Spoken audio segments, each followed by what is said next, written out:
Masa Rasulullah jadi nabi itu 23 tahun. Terus sampean ingin ngaji paham dalam 1 jam, itu keangkuhan menurut saya. Jadi Rasulullah itu jadi nabi itu 23 tahun. Tapi orang ingin memahami Islam, nyewa kiai, diatur lagi itu kalau nggak pernah sepuh itu dosa, itu jelas itu. Itu 1 jam ingin paham. Saya punya sekian cerita, ini Maulidur Rasul Shallallahu Alaihi Wasallam. Itu dulu zaman Nabi itu ada ayat yang Jibril jauh-jauh dari langit turun ke bumi hanya membawa 1 kalimat. Sehingga syarat seorang mufassir itu termasuk tahu pertanyaan kalimat apa yang hanya 1 diturunkan Jibril, yaitu kalimat minal fajr. Jadi dulu awal-awal Islam itu ada ayat kamu makan wakulu washrobu hatta yatabayyana lakumul khaytul abyadu minal khaytil aswad. Jadi kalau malam puasa itu orang boleh makan selagi melihat benang putih sama benang hitam itu belum kelihatan. Tapi kalau sudah kelihatan mana yang hitam, mana yang putih, berarti otomatis imsak. Itu sahabat entah saking lugunya, itu ya benar-benar pasang benang hitam sama putih, dia makan. Nanti 1 jam dari makan misalnya diintip lagi, kok belum kelihatan, makan lagi. Mungkin yang istrinya cantik ya kumpul istrinya lagi, kalau tidak cantik ya sudah tidak usah mungkin. Sampai itu jadi perilaku sahabat berhari-hari. Ketika dilaporkan ke Rasulullah, Rasulullah itu tertawa-tawa. Kok ada begitu? Baru Jibril datang menerangkan minal fajr. Jadi benang hitam artinya masih malam, benang putih maknanya sudah fajar shadiq. Itu lama sekali. Saya terus mau cerita tentang sanad ilmu. Jadi Nabi itu 23 tahun. Dan itu tidak gampang, ada fasenya. Bahkan ada fase Nabi itu harus as-sukut anil mungkarat. As-sukut anil mungkarat itu diilmoni oleh pakar-pakar usul fikih. Apakah as-sukut anil mungkarat itu berarti mengikrari kemungkaran? Apa takhirul bayan? Saya ulang lagi pakai bahasa Indonesia. Ketika ada kemungkaran, Nabi diam. Itu diamnya karena nyari momen untuk ngandani. Atau memang diam itu dengan tanda kutip jangan-jangan dianggap ikrar. Makanya ulama usul fikih itu berdebat. Diamnya Nabi ketika melihat kemungkaran di awal Islam itu karena ada mahwa aham, ada yang lebih penting, yaitu menerangkan tauhid. Atau takut itu menjadi satu momok bagi mereka karena Nabi dianggap coro Jawa itu dianggap kecangkeman, sidik-sidik ngeloroi. Nah, perdebatan ulama dalam seperti ini itu penting sekali karena nanti menjadi satu rumus ilmu. Saya berkali-kali berpikir gini, misalnya Anda punya keponakan atau punya anak pacaran. Ada Pak D yang keras sekali, mesti marah. Itu nanti ponakannya nggak sempat dikandani karena main saja nggak berani, mesti Pak D itu marah. Karena ini Islam garis keras atau garis lurus atau apa nggak tahu. Pokoknya punya garis. Terus ada kelompok Islam yang nggak punya garis, ya nggak punya karakter. Ponakannya pacaran ya santai, malah kenalan pacare ponakannya. Cantik kuliahnya podo, sehingga ponakannya merasa terjustifikasi. Berarti pacaran nggak apa-apa, wong paman saya nggak marah.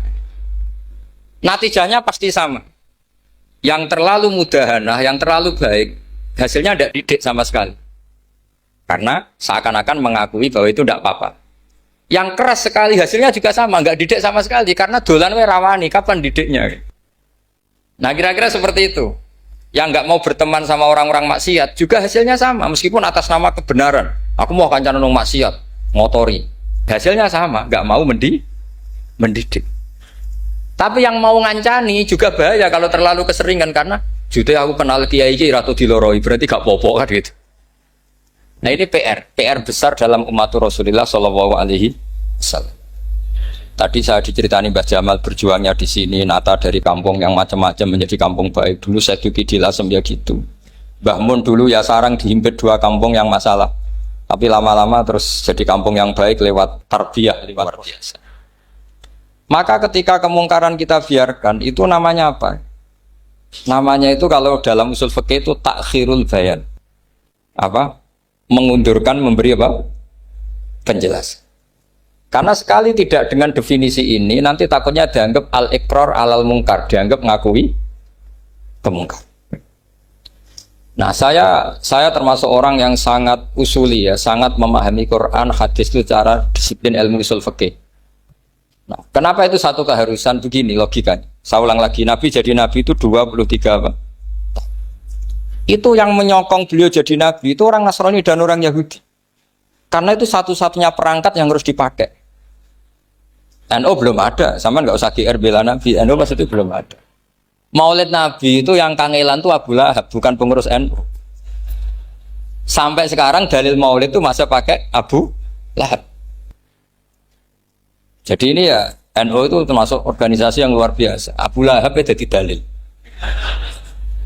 Jadi Abu Lahab dengar kalau iparnya, Abu Lahab itu iparnya Aminah, iparnya Sayyidah siapa? Dengar Aminah lahir, nggak punya suami, saking senengnya candalemnya beliau, itu dimerdekakan. Ya setidaknya untuk hari Senin tak sebut beliau karena pas sholat.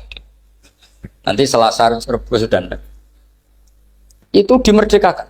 Saya yang kiai kecil saja nggak bayangkan kalau pagi-pagi tidak punya anak dalam yang bikin kopi siapa, yang mencucikan siapa, yang nyapu rumah. Tapi Abu Lahab saking senengnya punya ponakan itu dikasihkan. Sudah Suwaibah kamu pakai saja. Sudah biar melayani kamu, ngurusin kamu. Jadi saya bayangkan hari itu Abu Lahab itu mungkin bikin kopi sendiri, nyapu sendiri demi. Nah itu sama Allah dikenang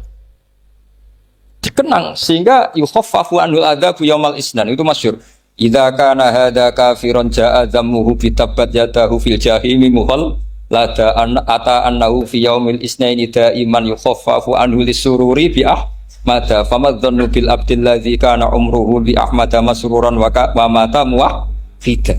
Ini Abu Lahab yang kafir, hormat Maulidur Rasul saja dapat takhfiful adab, apalagi yang mukmin.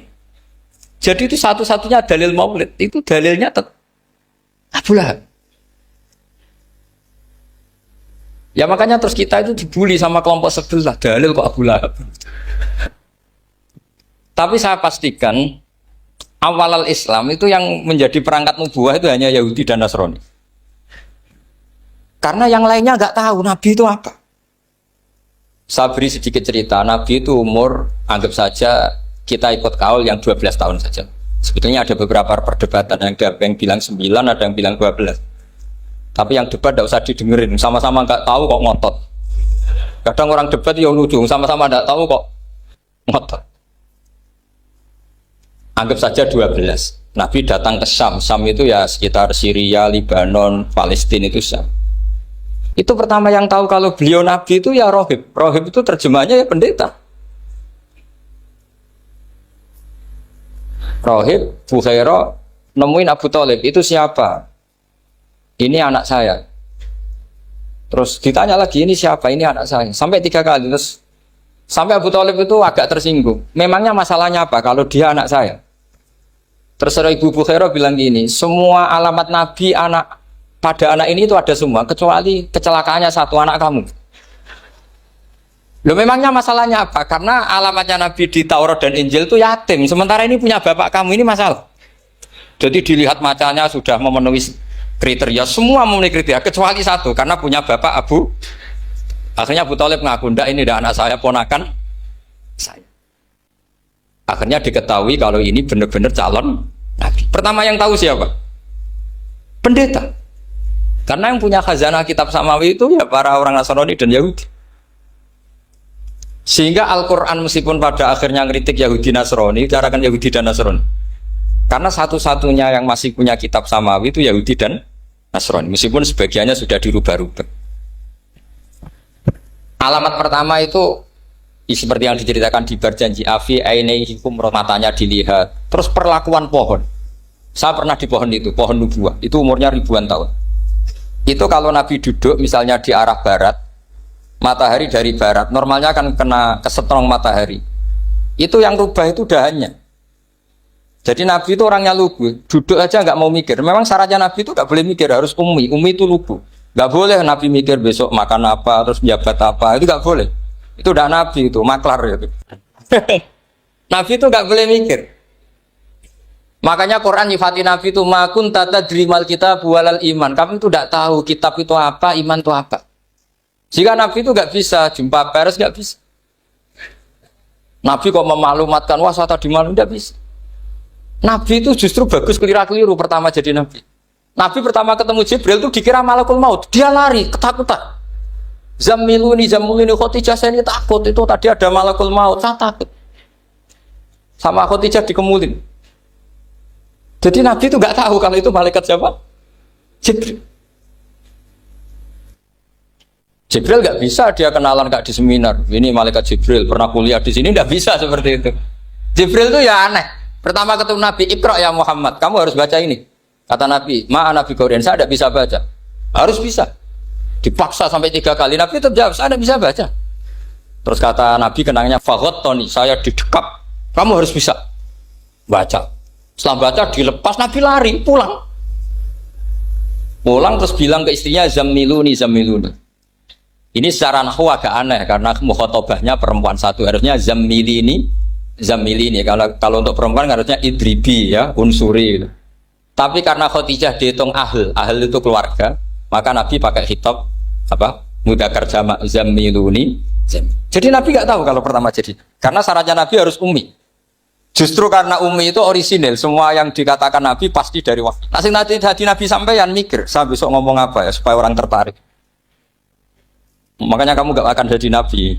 Selain sudah ditutup juga bahaya ini karena tadi. Makanya saya ngaji itu ya sekenanya saya tidak pernah ngaji itu mikir. Karena ngaji itu menarik itu terserah nasib. Kalau nasib sedang baik, kamu tidak paham gini, wah Gus Baik ilmunya tinggi sampai kita tidak paham itu kalau nasib sedang baik. Kalau nasib tidak baik, ngomong sudah enak apa? Wah, sebulet tuh. Jadi sebetulnya ini masalah qalb. Allah yang muqallibal qulub. Kayak kamu kelihatan serius itu kalau nasib sedang baik dianggap pemikir. Kalau nasib sedang nggak baik, wong kok merengut terus, mesti begitu. Kalau kamu nasib baik, sering guyon, mesti orang komentarnya alhamdulillah itu ceria, gampang syukur. Kalau nasib nggak baik, dia ikut guya-guyu, jelas kan gitu. Sehingga Nabi itu memang nggak boleh mikir. Sehingga diistilahkan makun tadri mal kitab walal iman. Kamu itu tidak tahu Muhammad kitab itu apa, iman. Justru itu bagus. Tidak tahu itu bagus kalau untuk Nabi. Kalau untuk apa? Sehingga orisinil datang ke Khadijah Zamiluni. Jawabannya Khadijah lucu. Kamu betul ketemu orang seperti ini ke makhluk seperti ini nih. Iya kata Nabi. Itu Khadijah itu kacaunya bukan main. Khadijah itu kacau. Khadijah itu kubro. Masuk manaqib yang dicintai Mbah. Ini mbah-mbahnya Habib, ini Muhammad bin Anis. Khadijah bilang gini, ya gini saja mas. Suatu saat kalau teman kamu itu datang bilang ke saya, iya kata Nabi. Gak ngerti kalau ini dites. Suatu saat Jibril ini datang lagi. Nabi juga, ini loh temanku. Kalau bilang Jibril ini temanku datang lagi. Khadijah fahasarat an fakhidiyah. Masyhur itu di riwayat. Apa pahanya agak dibuka. Mas, temanmu masih, lari katanya. Terus setelah lari ditutup lagi. Temanmu datang lagi, iya datang lagi. Absyir ya Muhammad, kamu harus senang. Itu benar-benar kamu itu Nabi. Jadi Khadijah punya sekian definisi. Kalau Nabi betul itu melihat apa malaikat betul itu melihat aurat itu pasti lari. Jadi dibuka. Ternyata Jibril lari. Khadijah ini tidak tahu, yang tahu Nabi. Nabi ya nggak tahu kalau dites. Kalau Nabi tahu, kok nggak enak dites ya. Jadi ini mungkin, jadi Nabi itu gak tahu kalau dites. Mas, kalau temanmu datang bilang saya. Setelah pas Nabi sama Khadijah, Jibril datang. Masyhur itu fahasarat an fakhidiyah. Dibuka, temanmu masih mas, lari gitu. Ditutup lagi. Sekarang gimana mas? Datang lagi. Kamu harus seneng, kamu Nabi betul. Karena kalau itu setan, wah mesti seneng nonton aurat kan. Itu Nabi tidak tahu kalau dites. Kalau sampean kan tahu kalau mau dites istri. Sampean mulai kato tong wedok liya toko mesti bojo mbek servis untuk menutupi semua keburukan itu. Itu Nabi. Uniknya terus Khadijah. Nabi jadi Nabi sama Khadijah itu tahu dulu Khadijah. Nabi nggak tahu kalau mau jadi Nabi, tapi Khadijah tahu. Sehingga ketika umur 25 tahun Nabi sebagai pedagang, Khadijah itu ngirim mata-mata namanya Maisarah. Maisarah itu nama lelaki. Saya tambahin lagi Maisarah nama lelaki. Nanti kalau kamu artikan nama perempuan, oh berarti Nabi kemana-mana punya perempuan. Enggak, Maisarah itu nama lelaki. Maisarah dikirim Khadijah. Terus gimana Muhammad di perjalanan? Tudhilluhul ghamamah tuti'uhus sahaik. Kemana-mana dipayungi oleh mega, oleh awan. Sekian informasi ke Rasul ke Khadijah itu dimasukkan semua ke Khadijah. Tapi betapa kecewanya Khadijah ketika Nabi nikah umur 25 tahun, Khadijah umur 40 tahun, itu kok gak jadi Nabi. Itu mulai kecewa, situ jadi Nabi tahu. Makanya ketika tahun ke-40, berarti Nabi umur 40, cerita ketemu tadi Jibril, sebenarnya Nabi gak tahu itu Jibril, gak bilang Jibril. Itu Khadijah senangnya bukan main. Karena apa yang dibayangkan dia terjadi. Fawwah la yuzika wa abadan innaka la tasilur rahim wa tahmilul kalla wa taksibul makdud wa taqridu fa wa tu'inu ala nawaibil haq. Lah bahasa Pak Said Akil syarat jadi rais Suriah harus hafal katanya gitu. Sonono syaratnya jadi ulama. Saya ini jadi ulama sebelum di NU. Banyak kata Mbak Mun dulu guyon kiai ono loro, ono kiai sing ning NU, berarti kiai sik lagi ning NU. Ono sing kiai NU nak gak pengurus NU ora dadi kiai gitu. Itu guyonannya Mbak Mun. Akhirnya Khadijah itu sempurnanya bukan main karena pernah ragu 15 tahun. Kan dari umur 25 Nabi, kemudian nggak tahu bukti berikutnya. Makanya terus ini jadi Nabi enggak. Setelah umur 40 benar-benar Nabi, paginya diajak ke Waraqah bin Naufal, masih pernah paman sama Khadijah. Ya Ami ini Ibnu Akhika mau cerita. Terus Waraqah ini Nasrani. Di kitab Bukhari Ro'an tanah sorofil jahiliyah wa yaktubu Injil bil Ibraniyah masya Allah ayaktub. Jadi Waraqah itu penginjil, pendeta. Tapi nanti loh kamu jangan salah paham. Terus kayak pendeta sekarang ada periode di mana Injil masih asli dan ada periode ini yang sudah muharraf. Itu kan dia itu lafaznya ulama. Akhirnya Waraqah tanya, kamu ngomong saja ya Ibn Akhi, manggilnya seperti itu. Akhirnya Nabi cerita ketemu Jibril, sebenarnya beliau nggak tahu itu Jibril cerita. Terus kata Waraqah, hadan namus alladzi ja'a bi Musa, masih pakai bahasa namus, hadan namus alladzi ja'a bi Musa. Itu namus semacam malaikat yang mendatangi Musa. Terus uniknya Waraqah bilang gini, wa iyudrikni yaumukan ansuruka nasron mu'azzar. Andaikan saya menemukan hari ketika kamu jadi nabi, akan saya bila mati-matian. Kapan itu, paman? Khina yukhrijuka kaumu, ketika kamu diusir oleh kaum kamu. Nabi sebagai orang baik, makanya GR jadi orang baik itu ya boleh. Nabi sebagai orang baik itu tanya, awamu khrijiyahum. Kalau kiai mana nih, awamu khrijiyah ono ta iku wong sing ngetono ingsun hum utai kaumi. Masa saya nanti diusir kaum saya? Saya ini termasuk keluarga terhormat. Perilaku saya baik. Masa saya nanti diusir? Terus kata Waraqah, tidak ada seorang pun yang jadi nabi kecuali nanti ngalami diusir. Jadi yang tahu mau diusir itu ya Waraqah. Nabi malah tanya, masa saya nanti diusir? Karena tadi syaratnya Nabi harus ummi. Ummi itu keibu-ibuan. Jadi nggak tahu. Tapi nggak tahu di Nabi itu sifatu madkhin, sifat pujian. Bukan sifatu naqsin, sifat apa? Kekurangan. Akhirnya Nabi mulai sadar, wah jadi Nabi tenan kan gitu. Jadi saya ini termasuk orang yang sangat-sangat susah ketika orang ingin belajar Islam itu instan. Dulu Nabi jadi Nabi itu 23 tahun. Itu untuk menemukan teori masbuk, tidak nyalip imam, itu Nabi juga lama. Jadi dulu sahabat itu kayak anak-anak kecil zaman saya kecil. Itu kalau imam sudah rakaat ketiga atau rakaat keempat, itu kalau orang-orang desa kan langsung takbir, terus dia sholat sampai 3 rakaat nyalip siapa? Imam. Nanti di rakaat keempat baru sama imam. Imam salam dia ikut salam. Itu hebat betul. Itu sama sekali nggak salah. Kalau ditanya, lo kok ikut salam? Kan sudah sama-sama 4 rakaat karena imamnya dia apa? Disalib. Jadi dia takbir terus tahu imamnya rakaat ketiga atau keempat terus nyalip sampai ke rakaat yang sama. Nanti salamnya bareng-bareng imam. Itu dulu sahabat ya gitu. Kalau Rasulullah sudah di rakaat keempat atau ketiga langsung mereka takbir Allahu Akbar nyalip. Setelah nyalip menyamakan dengan Rasulullah salam juga ikut salam. Jadi itu dulu lama sekali prosesnya.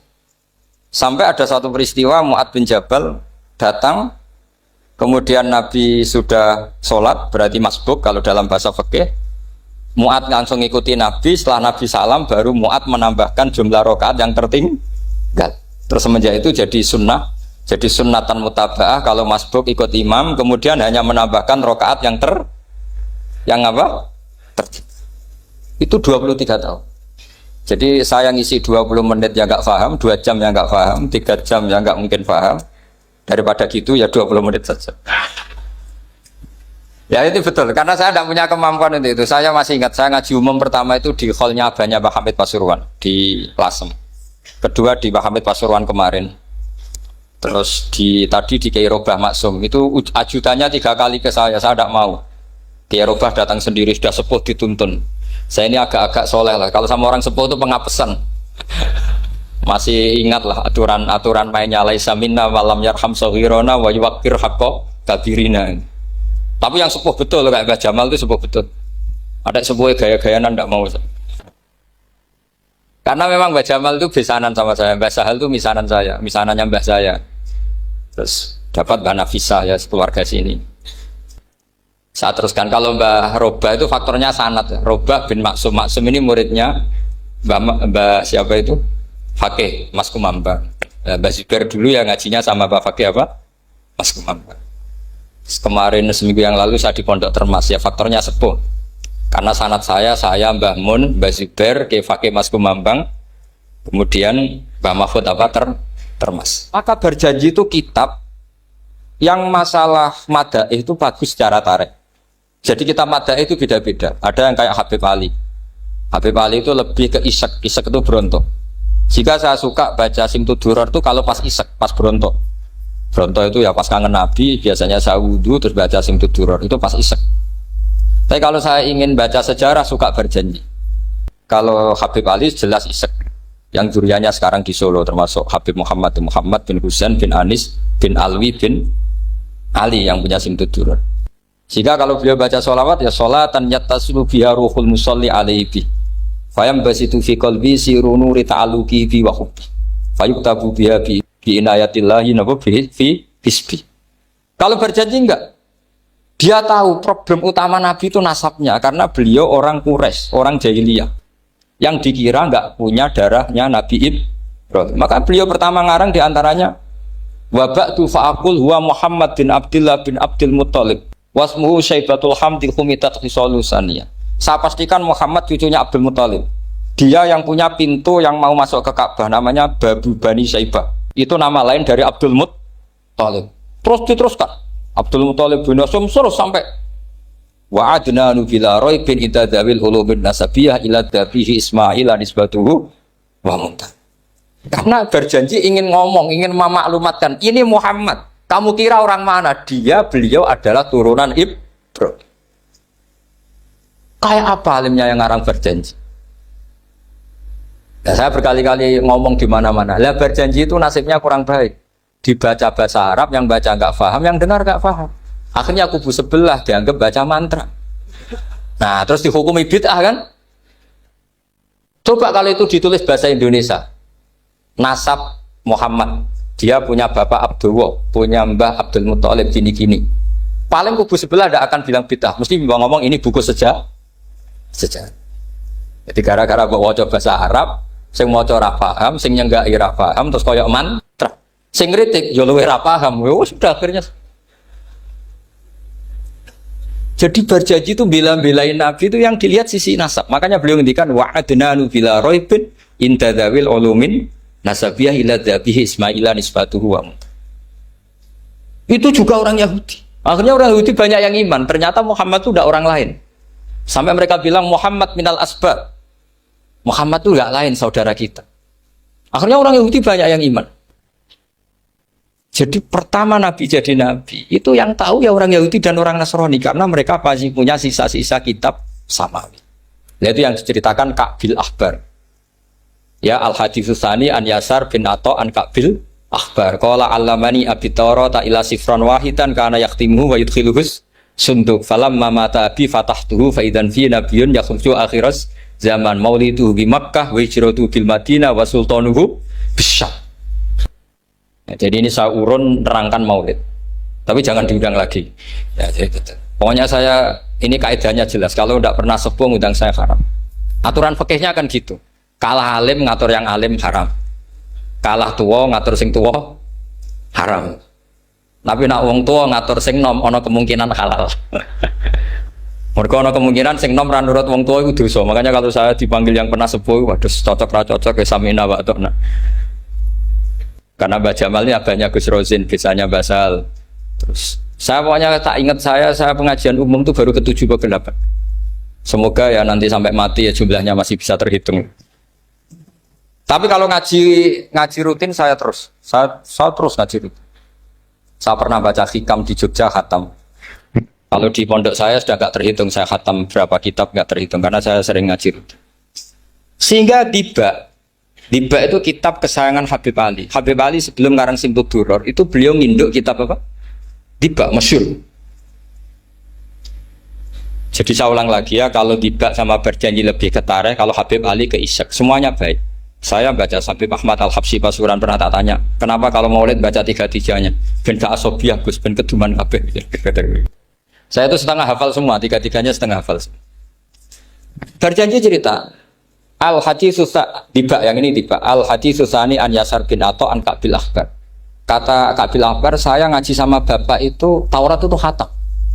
Tapi saya itu iskal itu janggal. Kenapa ada satu lempiran yang nggak diajarkan?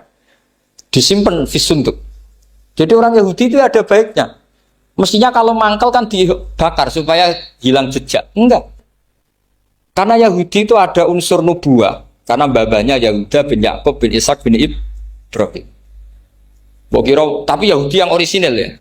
Saya berkali-kali ngaji bilang Israel itu kalimatu madkhin, pujian. Sehingga Israel disebut wa anni faddaltukum alal alam, itu Israel yang bani karena ada gennya Nabi. Kalau Israel yang sekarang itu nation, sebuah negara. Mereka ada yang Zionis, ada yang turunan Eropa, Amerika, terus Islamfobia. Itu beda Israel yang negara dengan Israel yang bani. Kalau yang bani itu ada unsur gen para apa? Nabi, sehingga ya bani Israel. Tapi kalau Israel sekarang nama sebuah negara. Sehingga ketika Allah bilang ya Bani Israel itu khitabnya pada penduduk Medina. Kenapa? Karena penduduk Medina zaman itu banyak yang keturunan Nabi Ibrahim alaihis salam. Jadi Israel di Quran itu bukan nama sebuah negara, nama sebuah turunan. Sehingga disebut ya Bani Israel, he anak turune Israel. Kita tahu Israel nama lain daripada Nabi Yakub. Yakub bin Ishak bin Ibrahim. Ya karena memang saya nekuni ilmu. Kalau tadi yang Banjari kan nekuni suara. Jadi suaranya bagus. Itu kalau nggak ditopang al-jamalul akli, logikanya juga bagus. Itu bahaya, nanti orang mau nyanyi tok. Nah ini tak bantu. Tadi ada al-jamalul sauti, kebaikan secara suara. Ini tak bantu al-jamalul akli, kebaikan secara makna. Ya mestinya keren al-jamalul akli, karena al-jamalul sauti itu penyanyi dangdut bisa. Jadi semua penyanyi bisa kalau suara bagus ya. Tapi kalau maknanya Diba itu kalau tidak orang alim tidak bisa. Terus tuku terjemahannya tetap paham, bakat gitu. Saya teruskan. Falam mama tabi, orang Yahudi itu dia benci kok naskah itu tetap disimpan. Terus kata Kabil Akbar, falam mama tabi fatah tuhu, ketika bapak saya meninggal, kotak ini tak buka. Faidan fihi nabiyun yakhruju akhir zaman. Di situ ada keterangan bahkan akan ada nabi yang keluar akhirat, mauliduhu bi Makkah wa hijratuhu bil Madinah wa sultanuhu bis-Syam. Kerajaannya itu di Syam. Bareng Kabil Akbar ini sebetulnya menangi Rasulullah SAW. Tapi dia nggak mau iman. Karena nabi itu nggak lengkap menurut dia. Ini Muhammad sudah benar lahirnya di Mekah, wafatnya di Madinah, tapi masih kurang satu, wa sultanuhu bis-Syam. Zaman itu Syria, Lebanon, Palestina masih di bawah pasukan salib, pasukan Nazaret. Sehingga dia mikir, katanya kerajaan Islam ada di Syam, ini kok Muhammad nggak jadi raja di Syam. Sehingga dia menunda imannya, yu'akhiru Islamah. Bareng era Sayyidina Umar, beliau bisa menaklukkan Baitul Maqdis. Terus dia iman.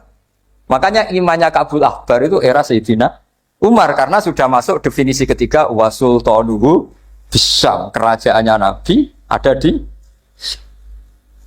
iman. Sekali iman langsung pinter deh.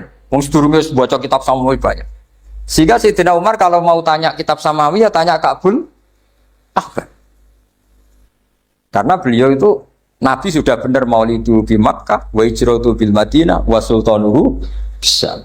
Rasulullah ketika wafat atau intaqala ila rafiqil ala itu belum menangi Islam naklukkan mana Palestina. Tapi Nabi itu kasyaf. Nabi itu nak kasyaf itu ya lucu. Makanya kalau ada kiai lucu itu ya anggapnya niru Nabi. Nabi itu lucu.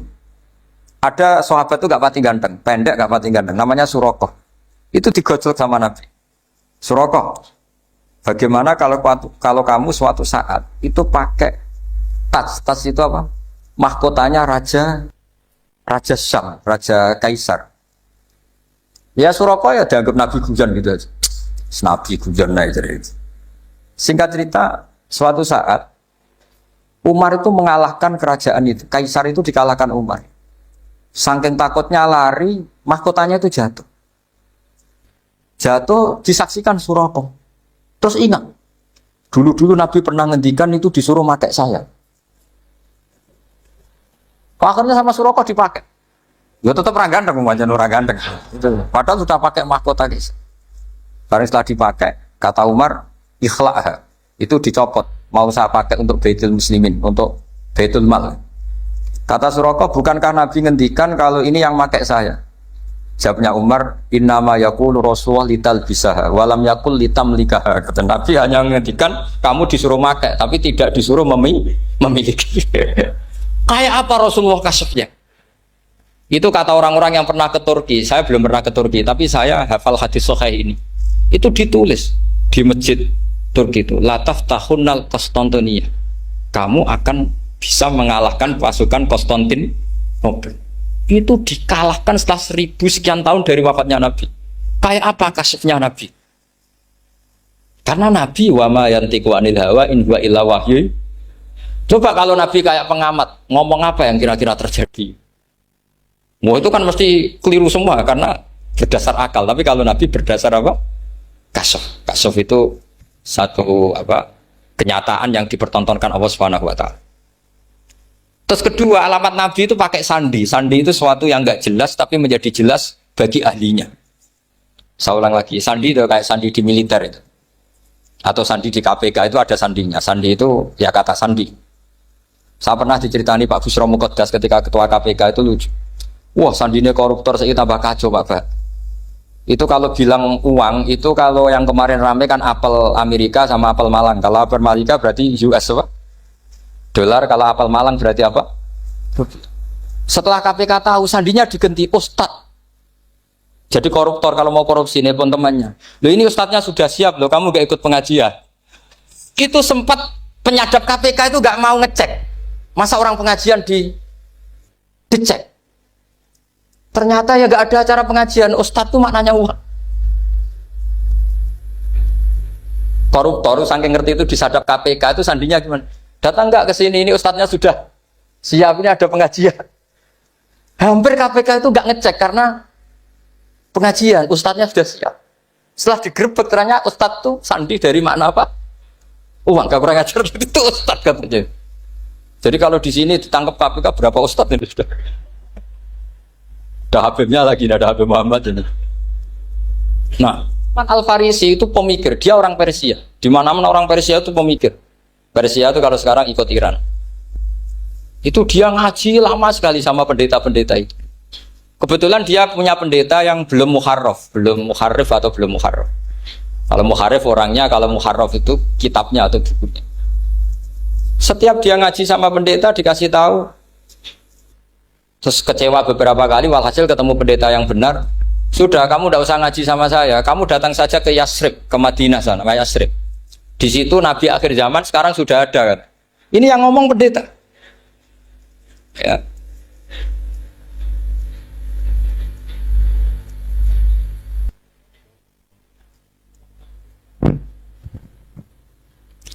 Ya terus sandinya itu 3. Itu aneh semua sandi.